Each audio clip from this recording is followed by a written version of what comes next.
On parle de paix, la paix, rien que la paix, et c'est le message fort de vous durant cette fête de Tabaski là, vous les guides religieux, des autorités religieuses, des autorités administratives également. Et donc à l'occasion de cette fête de l'Aïd el-Kébir, presque tous les sermons ont évoqué cette paix là. Imam, qu'avez-vous à dire sur l'importance de la paix dans une nation, dans une communauté? Alhamdulillah, salatu salam à Rasulillah. Et être musulman, c'est de faire la paix à son sacerdoce. Tout à fait. Et la paix, c'est l'essence de l'humanité. La paix, c'est la finalité que Dieu recherche auprès d'un musulman.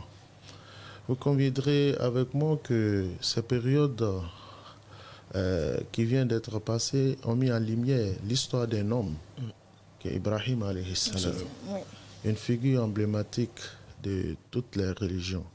Je parlais de religion monothéisme. Ibrahim est celui-là même qui a construit la Kaaba dont nous parlons, avec son fils. Allah nous dit Ibrahim al-qawa'ida min al-bayti wa Ismaïl rabbana taqabbal minna innaka antas samiul alim. Quand il a fini de bâtir la Kaaba avec son fils, il a fait un vœu. Il a mis un souhait auprès de Dieu. Qu'est-ce qu'il a dit?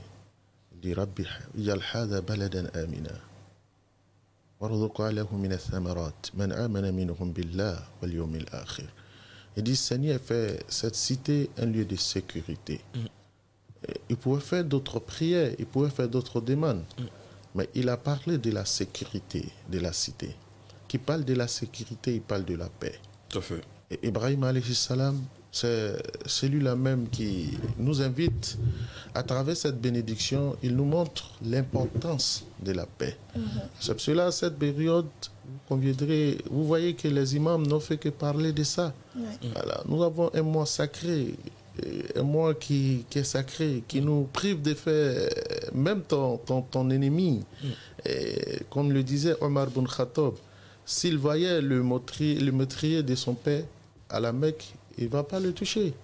C'est Omar qui le dit. Ce qui veut dire que nous sommes non seulement dans une période sacrée, mais nous avons aussi des adorations qui nous obligent à être un homme de paix.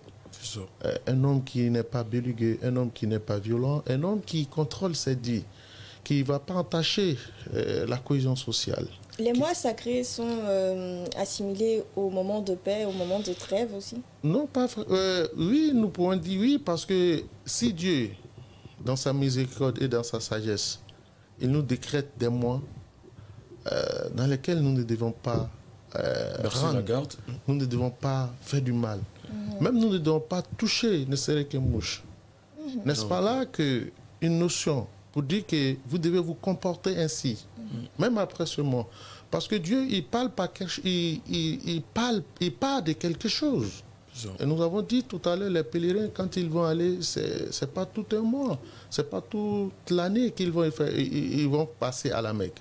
C'est juste une période. Mais quand ils sont dans cette période-là, ils vont se approprier des valeurs et des comportements à garder toute l'année. Donc quand nous avons un mois sacré, dans lequel Dieu nous interdit de verser le sang, de faire le mal, de rendre le mal et de répondre le mal par le mal. Et que Dieu nous demande d'être un homme de paix, un homme tolérant dans cette petite période-là. Ce qui veut dire que nous devons garder cet acquis tout au long de l'année et durant toute notre vie. Et il faut le signifier aussi, cette année, nous serons face à des joutes électorales. Et donc, Imam, un mot justement à tous ceux qui nous écoutent en ce moment à ce propos.